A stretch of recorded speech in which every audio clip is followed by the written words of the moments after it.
Greetings, everyone. Happy Sabbath. Nice to see all of the faces here. We are a little thin. I know we've lost some to traveling in other areas, but still very wonderful to see all of you here and to share the Sabbath with you here. Last week, we went with some friends to the coast and enjoyed some of the Oregon, some of that wet beach weather that typically assaults our coasts here on the west. One of the things that was kind of fun about this trip, we did it with brethren, and we all agreed to an assignment before we got there, a personal Bible study assignment, of course, which, of course, some of us did to varying degrees of effectiveness. It's the nature of an assignment like this, going away for a vacation retreat for the weekend. But the assignment was to pick a character in the Bible that represents a good example of faith to you, and then describe why, give examples from their life or whatever, and then maybe tie that into yourself personally. I thought it was a great opportunity to explore a subject that I feel like I've been wanting to talk about this for a while, the subject of living faith. What is living faith? I picked a character that I'm not going to tell you about right now. I'll tell you about him later, who we picked. Actually, it was supposed to be you pick them together, right? And so you would like to think Becca and I sat down and really meditated on all the characters. No, I just said, Beck, we're going to do this character. And she was like, okay, that's fine. So that's really the way it works sometimes. Anyway, I won't tell you who it is now that we picked. I'll tell you later. For now, I want to begin with this. When we talk about faith, living faith, the Bible gives us lots of descriptions of faith. And so I think about that. I think, well, how deep, how far down does this rabbit hole go if we start to go down studying the subject of faith? And I wonder, well, what's the first sort of imagery that comes to our mind when we think about faith? And I think about this scripture, Luke 17:5. I'm going to start here today. Luke chapter 17 and verse 5.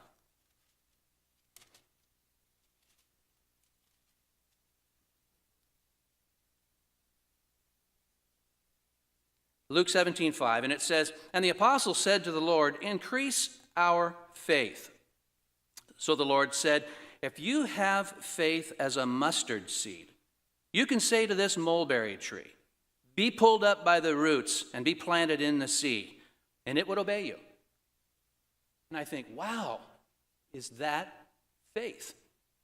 If I could do that, would that mean that I'm a faithful person, that I have deep faith? Is that what Christ is saying? And is that what faith means then? If I don't have that level of faith, does that mean that I lack faith?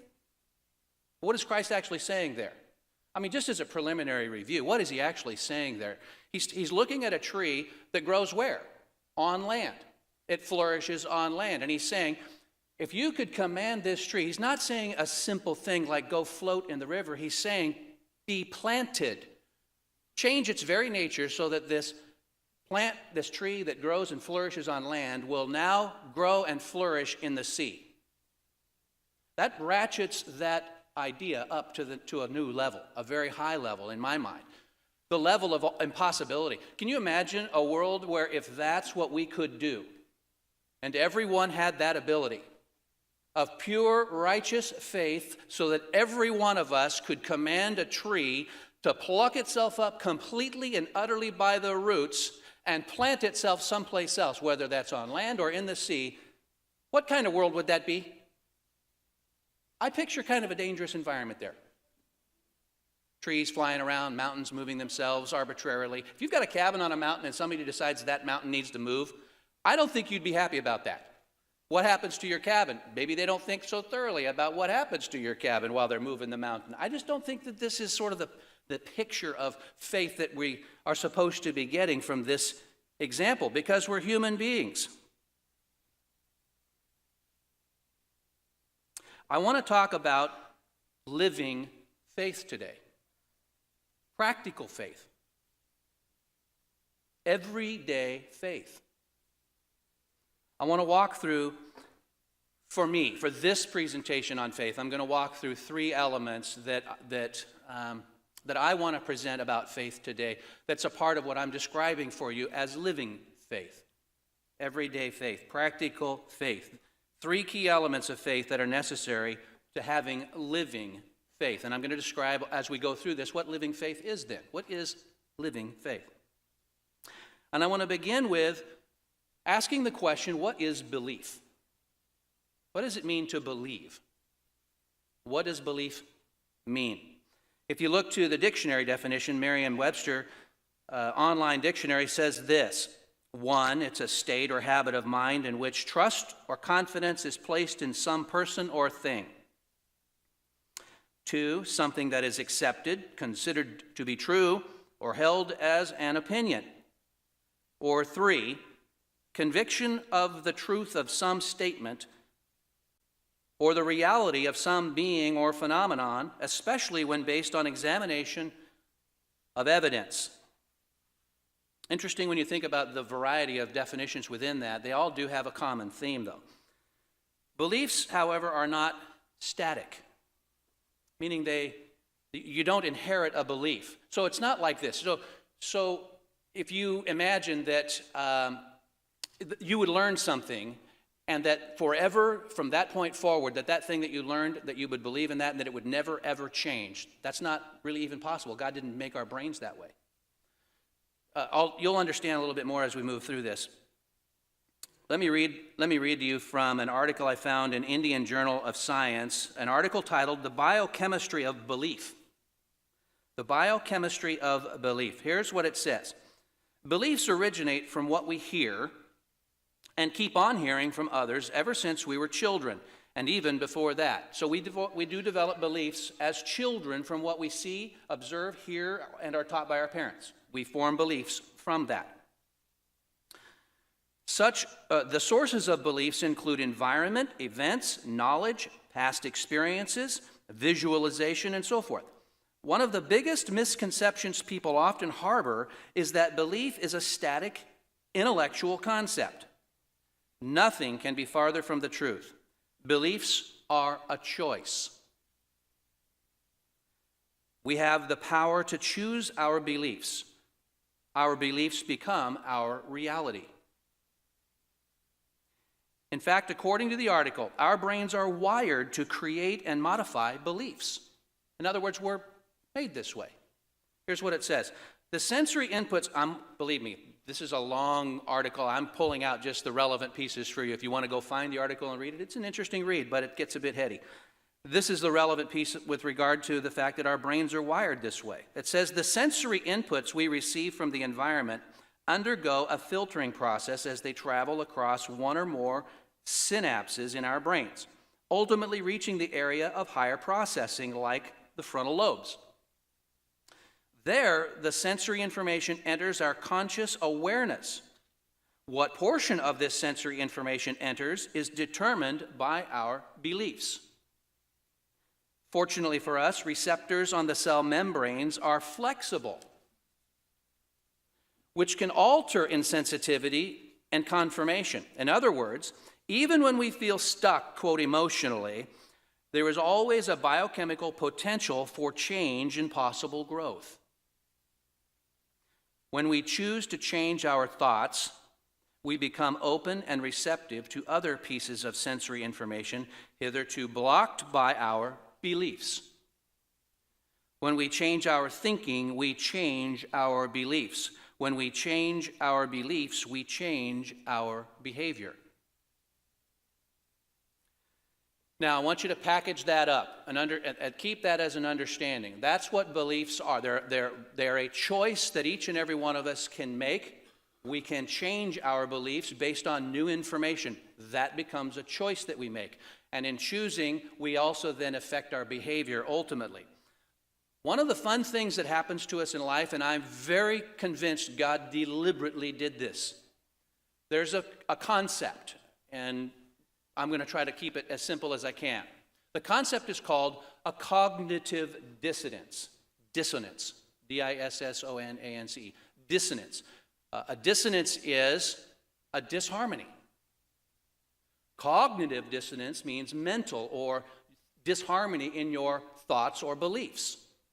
So a cognitive dissonance is something that happens to us when two tightly held or firmly held beliefs come directly into conflict with each other. Now, The fun thing about cognitive dissonance is our brains hate it.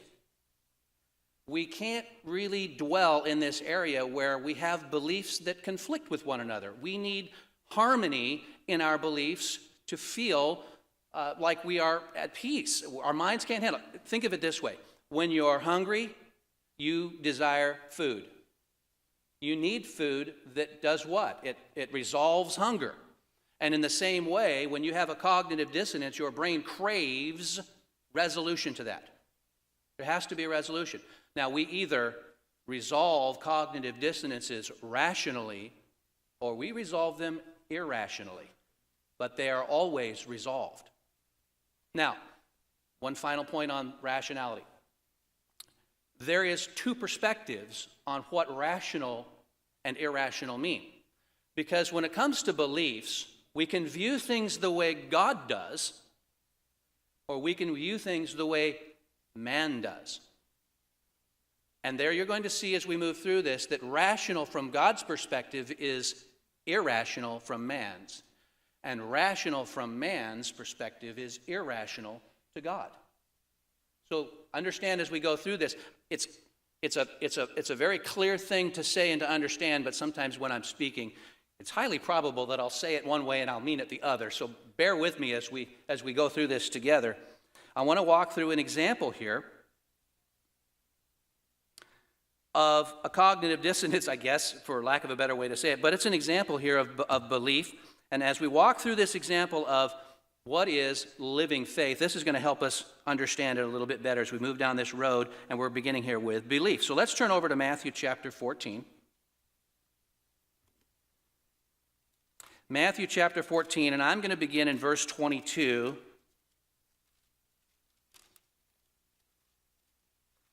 So Matthew chapter 14 and verse 22. Hang on a second, I'm dry in the mouth here. Okay. Biblical example of cognitive dissonance in my mind. Immediately Jesus made his disciples get into the boat and go before him to the other side while he sent the multitudes away. And when he had sent the multitudes away, he went up on the mountain by himself to pray. Now when evening came, he was alone there. But the boat was now in the middle of the sea, tossed by the waves, for the wind was contrary. Now in the fourth watch of the night, Jesus went to them walking on the sea. And when the disciples saw him walking on the sea, they were troubled, saying, "Is it a ghost?" Or "It is a ghost." And they cried out for fear. But immediately Jesus spoke to them, saying, "Be of good cheer, it is I, do not be afraid." And Peter answered him and said, "Lord, if it is you, command me to come to you on the water." So he said, "Come." And when Peter had come down out of the boat, he walked on the water to go to Jesus. But when he saw that the wind was boisterous, he was afraid, and beginning to sink, he cried out, saying, "Lord, save me." And immediately Jesus stretched out his hand and caught him and said to him, "O you of little faith, why did you doubt?" Well, what's the dissonance here? So on the one hand, does Peter have any doubt at all that Jesus Christ is the Son of God? Well, he seems to have expressed all along that he believes that. So he knows and he believes in Christ. However, keeping this in mind, he was raised a fisherman. How many of us here know that if I jump up in the air right now, that I'm going to land right back down on the ground? With what level of confidence do you believe that? Is it 100%? How many of you think if I jump up in the air that I'm not going to land on the ground? Go ahead, raise your hand. I don't have that ability. So with 100%, I'm sure that if I jump, I'm going to land on the ground. With 100% sureness, Peter knows that he can't walk on water. He's been around fishing his whole life. He knows that people sink in water. Throw a rock in the water, what's going to happen to it? He's pretty well aware of what we would call the laws of gravity. So there's no doubt in his mind about gravity works. So he's asking for something outside of that. And what was he asking for? Command that I walk to you, and if you command it, then I'll be able to do it. Okay, now we have a dissonance here that's about to happen, because We're going to bring two beliefs in conflict with one another. One belief is he is the Son of God and can make me walk on water. The other belief is you can't walk on water. You'll sink. So how do we resolve the dissonance? Well, that's the question. How did Peter resolve the dissonance? Peter ended up resolving the dissonance by an irrational godly choice, a rational human choice. Fear took over. What happened to him? He sank. Christ had to bail him out of the water. He resolved the dissonance between these two things by saying, well, then it's impossible for me to walk on water. And what happened? He stopped walking on water. Interesting to note that we choose our beliefs. He could have walked all the way over and stood next to Christ on the water if he had chosen to believe Christ.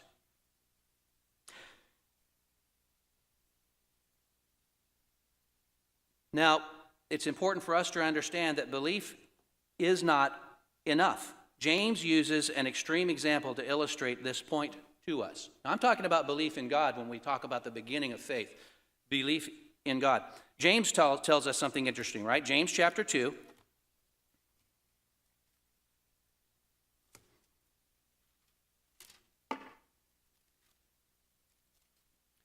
An oft misunderstood or misused passage by some. James chapter 2:19 says, "You believe there is one God. You do well. Even the demons believe and tremble." If we're talking about living faith and we begin with belief and we believe in God, is that enough? Does that mean we have faith? The demons believe in God. Who here would describe them as being faithful? Is that a term that we would associate with that group of individuals? Faithfulness? Would you say they have faith? They believe in God. You know, we as people, many people claim to believe in God. I went on to Barna. So Barna Group, if you're not familiar with them, the Barna Group puts out a lot of religious surveys and studies and things like that. They do a lot of research for institutions mostly. And so they put out a study here or a report back in 2016 called State of the Church. And in this report they state this: 73% of Americans say they are Christians. And a similar percentage say that faith is very important in their life. So 73%, nearly 75%, nearly three-quarters of Americans say they are Christians and that faith is very important in their life. But how is this reflected in their life? You say you believe in God. 35% attend a church service. Only 35% of those who profess to believe in God attend a church service. 34% read the Bible. 19% volunteer at a nonprofit. 18% volunteer at church. 17% attend adult educational programs. And 16% attend small groups. The point is, while we claim to believe in God, what is the behavior associated with that belief? If only 34% attend a church where God is supposed to be represented. Look, the fact is, our belief in God cannot be perfect. We know that because we're human. And we are given the 5 senses by which to process our beliefs. If we can't taste it, see it, hear it, touch it, feel it, right? Whatever those senses are, if our experience doesn't happen within the realm of those senses, then it's hard for us to incorporate whatever that is as a part of our beliefs. That's why God gave us senses. They enable us to process our beliefs. A God that exists beyond the detection of our senses defies belief. And in fact, our belief in God creates a dissonance that we have to resolve in our brains, either rationally or irrationally. Luke chapter 9, I'm going to go back here to Luke. Luke chapter 9.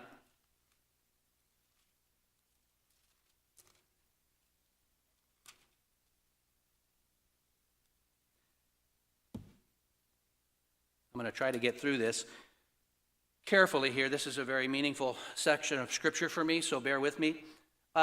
Luke chapter 9, because we're talking about belief and the fact that we can choose what our beliefs are. How does this affect our faith? Luke chapter 9, beginning in verse 37, that's verse 37, it says, "Now it happened on the next day when they had come down from the mountain that a great multitude met him. Suddenly a man from the multitude cried out, saying, 'Teacher, I implore you, look on my son, for he is my only child. And behold, a spirit seizes him, and he suddenly cries out. It convulses him so that he foams at the mouth, and it departs from him with great difficulty, bruising him or wounding him, hurting him. So I implored your disciples to cast it out, but they could not.' And then Jesus answered and said, 'O faithless and perverse generation, faithless and perverse generation, how long shall I be with you and bear with you? Bring your son here.'" Now, what if you were that father, or what if you were a mother in that particular case, crying out on behalf of your son afflicted with a demon in this way? Your only child. Think about that for a minute. And that a demon seizes your child. It convulses him violently. It hurts him. And it hurts him repeatedly. And it does this to your child repeatedly. And all you can do is watch. Can you imagine that circumstance? Let's read here over in Mark, the same story, but I'm going to finish it here in Mark because Luke is a doctor and he writes somewhat clinically sometimes. And Mark here pulls out a little bit more, I think, a little bit more meaning in this as we understand the subject of belief. Mark chapter 9 in verse 21. This is where the story picks up. Mark 9:21, it said, "So he," that's Christ, "asked the Father, 'How long has this been happening to him?' And the Father said, 'From childhood. And often he has thrown him both into the fire and into the water to destroy him. And if you can do anything, have compassion on us and help him.'" I try to put myself in that situation to imagine. We're talking about belief in God.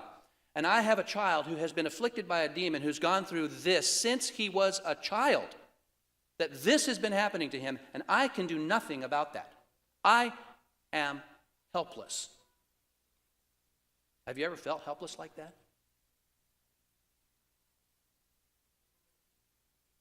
Is belief a choice? Jesus said to him, "If you can believe, all things are possible to him who believes."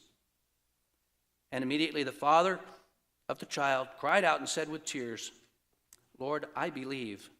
Help my unbelief." What's the dissonance here? What's the conflicting beliefs here that have to be resolved for him? He believes in God. He wants to believe that Christ is who he says he is, the Son of God. And if so, that he could heal his son. But what if Christ is just a teacher? He is, after all, a man. And that's the dissonance. He wants to believe, but it's awful hard to believe when your senses are telling you that this is not God. This is a man. Belief is a choice. This is why he said, "Help my unbelief."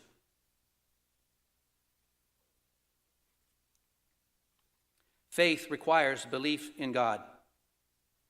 However, just believing in God, that there is a God, it's not enough. To our belief in God, we must add action. We're building here the case for living faith. And if we believe in God, that's not enough. The demons believe in God. We would not describe them as having faith. And so to faith, we must add action. James says it this way, if we go back over to James chapter 2.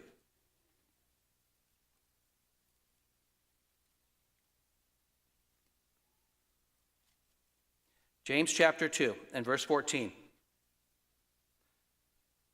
"What does it profit, my brethren, if someone says he has faith but does not have works? Can faith save him? If a brother or sister is naked and destitute of daily food, and one of you says to them, 'Depart in peace, be warm and filled,' but you do not give them the things which are needed for the body, what does it profit? Thus also faith by itself, if it does not have works." Now this word faith he's using, it's the same word that you'll see commonly used throughout the Bible. In this case, he's talking about belief. You say you believe in God. Prove it. How do you prove you believe in God? Thus also your belief by itself, if it does not have works, action, it's dead. But some will say, "You have faith and I have works. Show me your faith without your works, and I will show you my faith by my works." Many want to try to use this today in modern Christianity as a criticism against the idea that works have anything at all to do with our life. They'll treat this as a legalistic perspective, like you've heard the term legalism in church speak before, and it refers to somebody who thinks that they can earn salvation by their works. And that many would look to this and say, well, see, that's a justification of that. And we're saying, what James is actually saying is no. If you have faith, you'll have works that show us that you have faith. Because faith without works is dead. Belief, your belief in God, it's dead without works. It means nothing. Remember, the demons believe in God.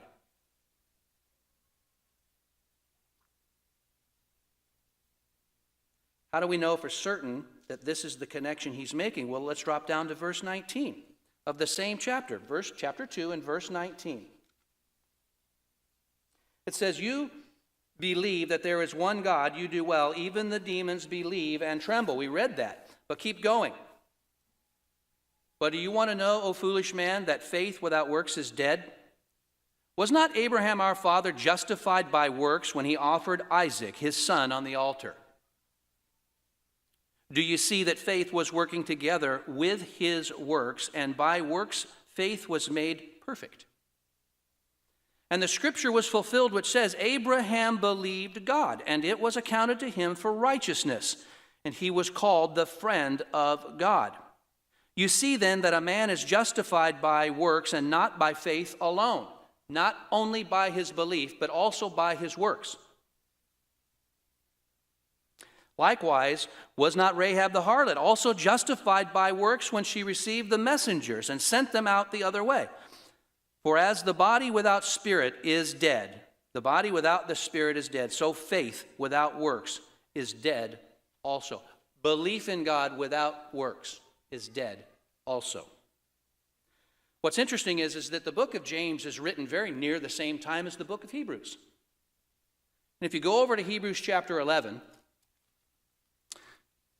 you'll recognize this chapter as being referred to as the Hall of Faith or the Heroes of Faith chapter, because you have listed within this chapter a number of individuals, and the clear topic here is faith.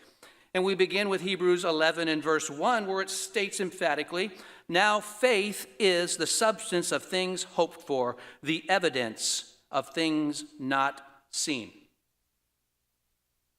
Substance and evidence, those are tangible, aren't they?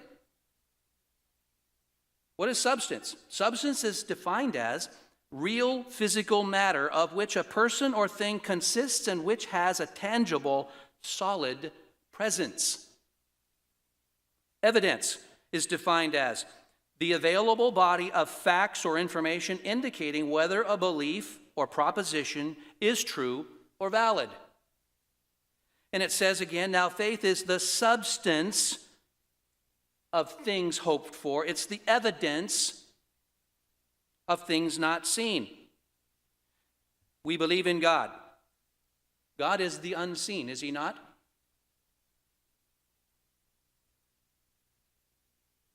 We have hope in the resurrection unto eternal life. Have we experienced that?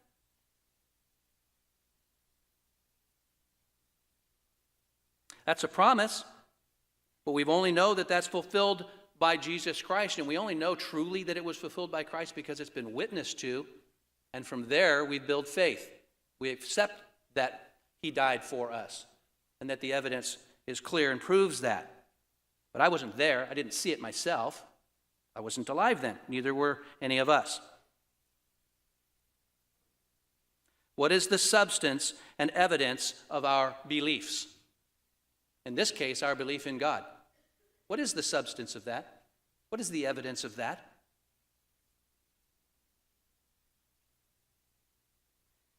Verse 6 says this, right? That this kind of faith, without it, it's impossible to please God. What does verse 6 say? We drop down here in the same chapter of 11.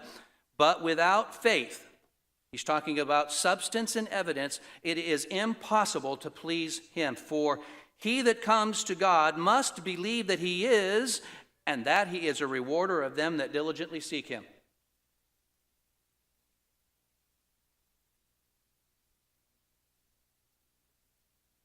This kind of faith is evidence in belief. It is the substance of our hope. But what is it? Hebrews 11:4. By faith, Abel offered to God a more excellent sacrifice than Cain, through which he obtained witness that he was righteous, God testifying of his gifts, and through it, he being dead still speaks. Verse 7. By faith, Noah, being divinely warned of things not yet seen, moved with godly fear, prepared an ark for the saving of his household, by which he condemned the world and became heir of the righteousness which is according to faith. Verse 17, by faith, Abraham, when he was tested, offered up Isaac. Notice that James and the author of Hebrews use the exact same example to illustrate living faith. He offered up Isaac, and he who had received the promises offered up his only begotten son, of whom it was said, in Isaac your seed shall be called. Concluding, Abraham concluded that God was able to raise him up even from the dead, from which he also received him in a figurative sense. This really is a terrific example in my mind of living faith. It also helps us to understand how we can resolve dissonances in our brain. What do you think Abraham's dissonance was?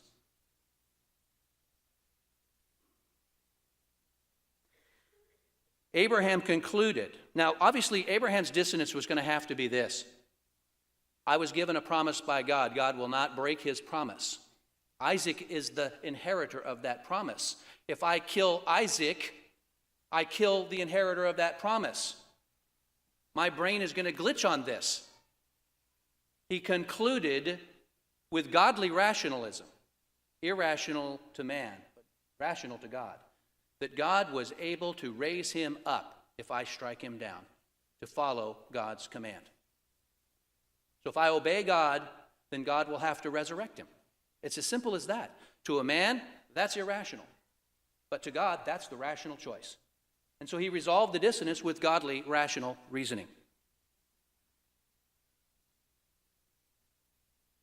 As you walk through each of the heroes of faith, the common thread among them is action. You notice that we read, by faith, so-and-so did this and such. By faith, so-and-so did this or that. By faith, she did this or that. The action demonstrates the faith. This tells us that they're inextricably connected to each other. Belief in God with action. It's not, I believe in God and, hey, that makes me a faithful person. It's more than that. There's a third element of faith. But I want to walk through some examples to get us to this one. There's a third element of faith, because if I have really good belief in God, I'm stable in my belief in God, I don't have any doubt whatsoever, not a shred of doubt in my mind that there's a God in heaven and that God created me and I am a part of that creation, and I trust that I have absolute belief that God called me into his church, so my faith in God and my belief in God is perfect. and therefore I have actions that reflect that. Okay? What might be missing? What can undermine that faith? Let's go back to our example of Peter, Matthew 14:26.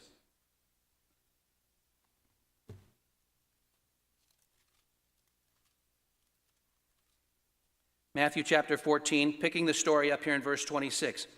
And when the disciples saw him walking on the sea, they were troubled, saying, "It is a ghost." And they cried out for fear. But immediately Jesus spoke to them, saying, "Be of good cheer. It is I. Do not be afraid." And Peter answered him and said, "Lord, if it is you, command me to come to you on the water." So he said, "Come." And when Peter had come down out of the boat, he walked on the water to go to Jesus. Everything's working according to plan. We have perfect faith up to this point. Belief and action in harmony. But then something happened. Verse 30. But when he saw that the wind was boisterous, he was afraid. And beginning to sink, he cried out, saying, "Lord, save me." So he courageously jumps out of the boat, all of his faith intact and whole, starts walking towards Christ. His faith is perfect at this point. Agreed? It has to be, because he's walking on water, something he knows he cannot do. So there's a dissonance that wants to build in his brain, and he has a choice right now. I rationalize that with godly rationalization, or I use irrational manly thinking. Manly. And while he could have chosen to believe and to have faith that he could walk on water as Christ had commanded him to, instead he uses his senses of feeling the water, feeling the air, seeing the boisterous environment, knowing that he can't actually walk on water, and he chooses the irrational godly choice, the rational man's choice, to believe that gravity works on him like everything else, and he sinks. He sinks. And what led to that? It says he was afraid. Fear. You know, I'm going to give you some examples, but one of the most common elements you find biblically that undermines faith is fear. It is repeated throughout the Scripture in examples. Fear is what undermines faith. Now, we saw earlier that both James and Paul referenced Abraham as a pillar of faith. But you know, his faith wasn't perfect either. Let's go back to Genesis chapter 12.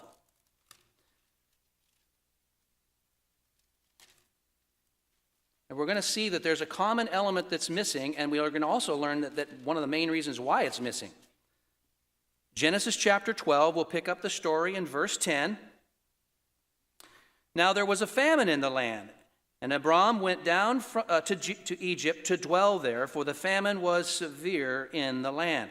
And it came to pass, when he was close to entering Egypt, that he said to Sarah his wife, or Sarai at the time, Sarai, should have probably really researched how to say that correctly for you. Sorry about that. Let's go with Sarai. Sarai. Anyway, I'm stuck. Now my mind is glitching on this. I'm sorry about that. And it came to pass, when he was close to entering Egypt, that he said to Sarai his wife, "Indeed, I know that you are a woman of beautiful countenance." She's a stunner. "Therefore it will happen, when the Egyptians see you, that they will say, 'This is his wife,' and they will kill me, but they will let you live.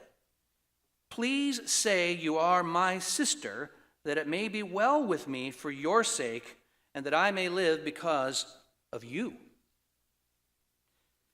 In this instance, what happened to Abraham's trust? Remember, before this is the whole area where God is laying out the covenant with Abraham.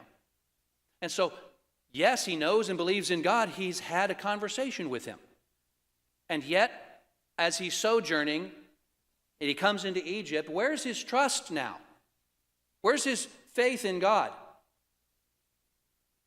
In whom does he place his trust here? It said very clearly whom he placed his trust, and it was not God. He put his trust in Sarai, his wife. His faith failed him. Because remember, it says that it may be well with me for your sake, and that I may live because of you. Talking to Sarai, his wife. Not that I will live because of God and the promise God made that he would make a mighty nation out of me and my descendants. Nope, it's going to be because you lie about being my wife, honey. That's what's going to save me. Now, if we drop down to verse 17, we're going to see that God takes action and he restores Abraham's faith. Verse 17, same chapter, it says, "But the Lord plagued Pharaoh and his house with great plagues because of Sarai, Abram's wife. And Pharaoh called Abram and said, what is this you have done to me? Why did you not tell me that she was your wife? Why did you say, she is my sister? I might have taken her as my wife.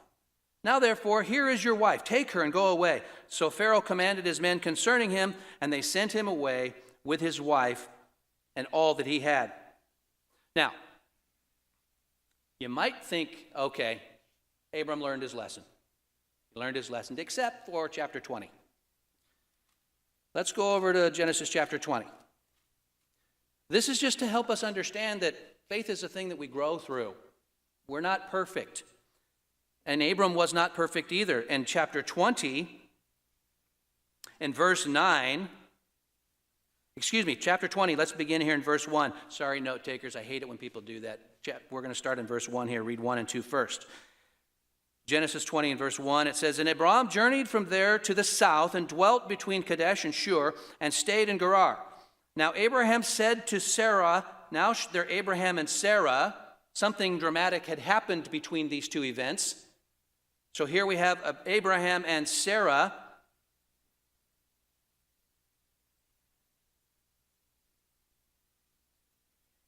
And Abraham said of Sarah his wife, said to Sarah his wife, I got lost there for a moment. "She is my sister." And Abimelech, king of Gerar, sent and took Sarah. Same event repeating itself here. Same event that's concluding itself, or repeating itself. Now let's drop down and notice that the reason that Abraham gave, once again, for hiding his wife's relationship from Abimelech. Here's the reason once again in verse 9. "And Abimelech called Abraham and said to him, what have you done to us?" Once again, here he's caught. Abraham's been caught having lied about Sarah, his wife. And Abimelech says, "What have you done to us? How have I offended you that you have brought on me and on my kingdom a great sin? You have done deeds to me that ought not to be done." Then Abimelech said to Abraham, "What did you have in view that you have done this thing?" Great question. Why did you lie about Sarah?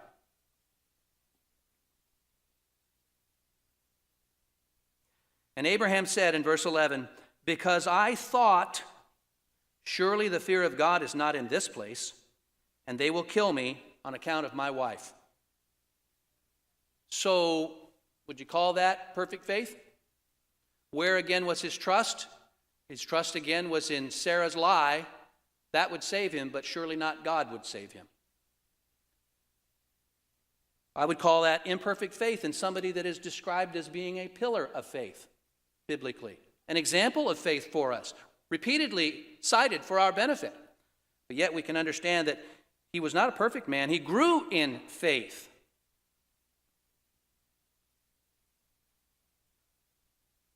Remember that it's after all of this that Isaac's born, and that later God's test of Abraham's faith with the sacrifice of Isaac at Moriah. It was, in fact, that episode that confirmed for God Abraham's complete faith. His living faith was later confirmed through that episode. So even up until then, God wondered about Abraham's faith, his trust, his absolute trust in God. And it took that episode with Isaac to demonstrate it finally, once and for all. What is that episode? It's not Abraham saying, "No, I'll be faithful." It's Abraham proving through his actions that he would be faithful. He's not the only one of the examples we can look to. Elijah was a great man of faith, and he did fantastic and marvelous things. I won't read all of them to you for the sake of time, but let me just remind you of a few of the things that happened. If you want to read some of the fun stuff around Elijah, read 1 Kings chapter 17. Because we read here that Elijah caused the rain to stop for more than 3 years. He was fed by ravens, if you'll recall, during the famine down by the brook. Every morning and every evening, ravens brought him food. Now, that seems like kind of a miraculous thing because I don't have ravens bringing food to our house. So we know that that was a thing, and God said this was what he was going to do. So we witnessed this thing, and certainly Elijah was a part of that. But remember, when the brook dried up, God sent him to the widow's house. What was she doing at that time? Preparing the final meal for her and her son. The final meal. That's it. All we have left. So she was prepared to eat and die. And God sends a man there to eat with them and that she's supposed to provide for. I mean, you got to think if you're her, really?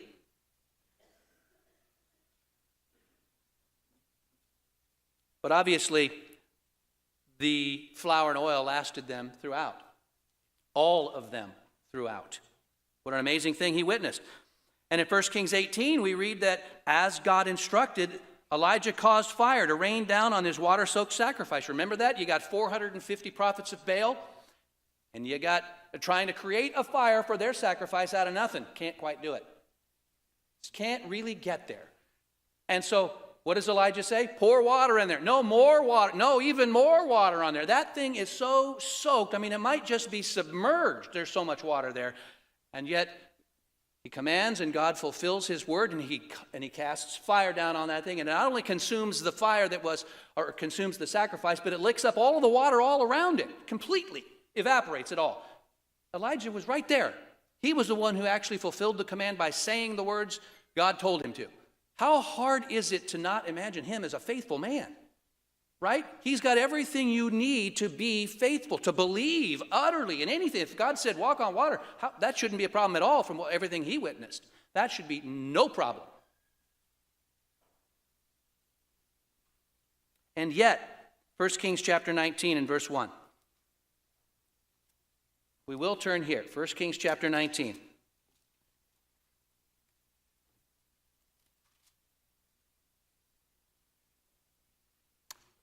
Now you'll remember, after the sacrifice burnt up, Elijah commanded that all of those 450 prophets should be gathered up and taken out, killed by the sword, and that's exactly what happened. And then Ahab and Jezebel got word in chapter 19 and verse 1, and Ahab told Jezebel all that Elijah had done, also how he had executed all of the prophets with the sword. Then Jezebel sent a messenger to Elijah saying, so let the gods do to me and more also, if I do not make your life as the life of one of them by tomorrow about this time. And when he saw that, he arose and ran for his life, and went to Beersheba, which belongs to Judah. And he left his servant there. But he himself went a day's journey into the wilderness, and came and sat down under a broom tree, and he prayed that he might die, and said, it is enough. Now, Lord, take my life, for I am no better than my fathers. Really? Everything that he'd been through, every single thing, the miracles he had been a part of and witnessed, he truly knew and believed in God. He's praying to God right here at the end. And he's asking for God to take his life. But where is his trust? That failed him when he ran, because he was afraid. I can imagine that Jezebel's letter was tersely written. It was probably a scary deal. I mean, she was known to be a very violent woman. There's no question about that. And I'm sure that if God had allowed Elijah to fall into her hands, that it would have been a miserable, awful ending for him. The question is, who do you trust? If you rationalize the dissonance in your brain according to man's rationalizations, you flee, you run. If you use God's rationalization to resolve this dissonance, you don't flee, you don't run, you trust. You trust God, you believe God. So we see that living faith requires belief in God, action, and trust. All three are required. We, each of us in this walk of life, we have a lot of opportunities to practice and to live living faith. I remember early in our marriage, keep in mind that Becca and I were baptized together on the same night in the same cow trough, I think, whatever that thing was that Mr. Hoyt had in his basement. But we were baptized together in 1987 before we got married.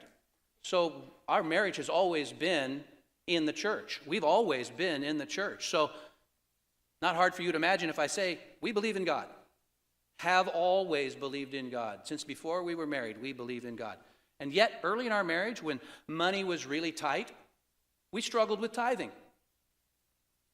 I mean, I like to think at the time that I was a smart guy. I look back now and I was an idiot. There's no question about it. But at the time, I thought I was a real smart guy. So I look at the numbers, and I'm looking at the numbers in the spreadsheet because I'm a spreadsheet guy. And so spreadsheets help you with the math, and I'm looking at the numbers in the spreadsheet, and the spreadsheet says, you don't have any money to tithe. And so tithing was a problem for me. Tithing was a problem in our marriage. You know, the funny thing is, it was a problem for our marriage. When you don't obey God, it falls out in many other ways too, by the way. And so we were struggling with this, and we struggled for quite a while with this idea that the numbers never justified tithing because we just didn't have enough money to tithe and pay the bills. But you go on long enough like that, and maybe all of a sudden one day you'll change your mind and start thinking, my way isn't working, so what other way is there? And I love this scripture in Malachi. We read this to each other and decided at that time that we were going to make a decision, because belief is a decision you can choose to make. Malachi chapter 3. Probably you're familiar with this, where God says, will a man rob God? Yet you have robbed me. But you say, in what way have we robbed you? His answer is very simple: in tithes and offerings. So this was us, and I'm staring at that. Will a man rob God in tithes and offerings? And I had to honestly say, yeah, we've been doing that. We were doing that. We were robbing God. I mean, that kind of humbles you when you start thinking about it in that way. We were robbing God. And he says, you are cursed with a curse, for you have robbed me. And I could look at our finances and say, I surely am cursed with a curse. There's no money here. No matter what I do, no matter how many hours I work extra, no matter how many contracts I land, there doesn't seem to be any more money. He says, you are cursed with a curse, for you have robbed me, even this whole nation. This is the solution, he says, bring all the tithes into the storehouse, that there may be food in my house. And try me now in this, says the Lord of hosts, if I will not open for you the windows of heaven and pour out for you such blessing that there will not be room enough to receive it. So we were staring at that scripture and that promise, and we made a decision, a choice. I said, okay, the first thing that we're going to do is we're going to write that tithe check and we're going to put that second tithe away. That's the first thing we're going to do. Then we're going to see what we have left to pay the bills. You know, the funny thing is, immediately after we did that, immediately as soon as we cut that check, I don't even know if it was in the mail yet. It probably was in the mail. It was certainly in the mailbox. Beck got a new client. And that new client paid more than the total sum of all the tithes that we had just set aside. And from there, it just kept building. The more faithful we were, the more God kept rewarding us, blessing us for that faithfulness. We made a choice. We chose to trust God. He said this, he would do this if we would do our part. So we did our part. And sure enough, he did what he said he would do. Trust. But we made a godly, rational decision, not a manly, rational decision. We added trust to our actions and our beliefs. What is living faith? It's the faith you live every day.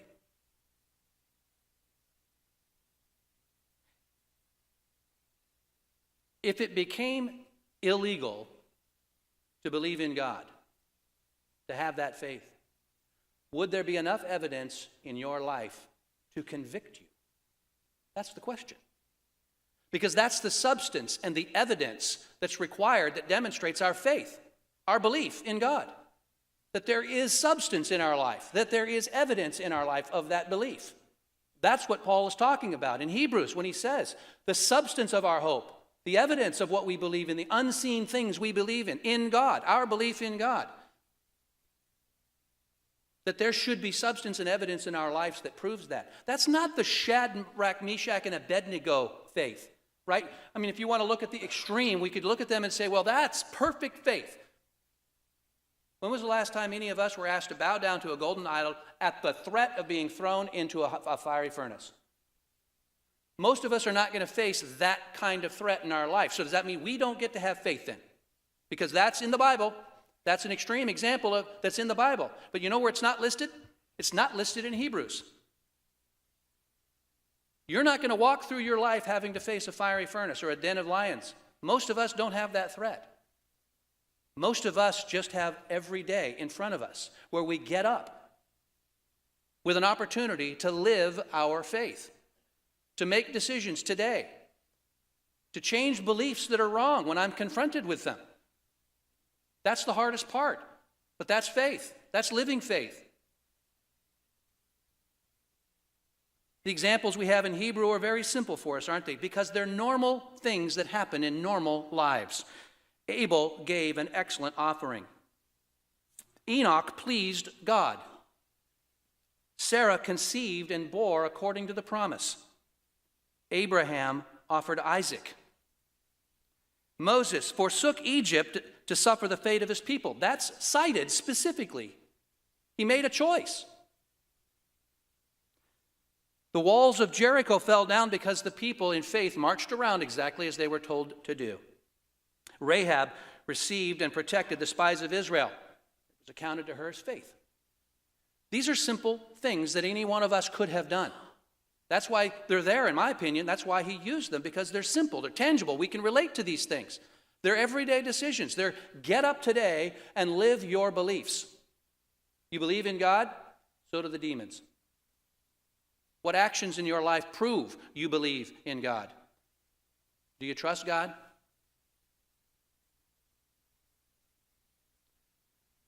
Let me end this message today with a quote from the character that we selected. The character we picked was Joshua. I like the story of Joshua a lot because I think in the church, if you go back far enough in the history of this church, you can relate a lot. We can relate and see parallels in Joshua inheriting the duties of taking Israel into the promised land. And I look at the man, and I look at his life, and I look at all of the things that he was confronted with and the challenges that he faced. One of them being that he was one of the spies who went in to spy out the promised land. And how many of those who went in came back and gave a bad report? That's another example of where you have two elements, but the third element is corrupted by fear, because the 10 of the spies went in and said, yeah, it's a great land, except for the sons of Anak live there, and they're big folk. They look back at Israel, who's a tribe of what? Nomads at that point, fleeing. What was their big story of conquering anything? They ran from Egypt. They ran from the armies of Egypt. They ran. If you're one of the spies and you're looking at warrior peoples in the new land and you look back at your own people, they're not a warrior people. They're a bunch of nomads. We're going to get crushed. We're not going to take that land. Fear conquered them, undermined their trust in God. Happens a lot. Happened a lot for them. Joshua and Caleb stood up and said, let's go take it. Where was their trust? They believed God. It's not just about believing in God. They believed God. When he said, this is your land, I have given this to you. They're like, okay, let's go. That's living faith. That's why he's such a great example. But he's surrounded by what? Is he surrounded by living faith? In Israel? If you're not sure of the answer to that, go back and reread the first 5 books. And then all of 1st and 2nd Kings and all of 1st and 2nd Chronicles. And the prophets and the writings. Because they were not surrounded by faithful people. And so in a sea of people that cannot be faithful to God, what does Joshua say at the end? The very end, his last words, Joshua 24:15. Joshua 24:15. This is his last statement, and it just really touches me.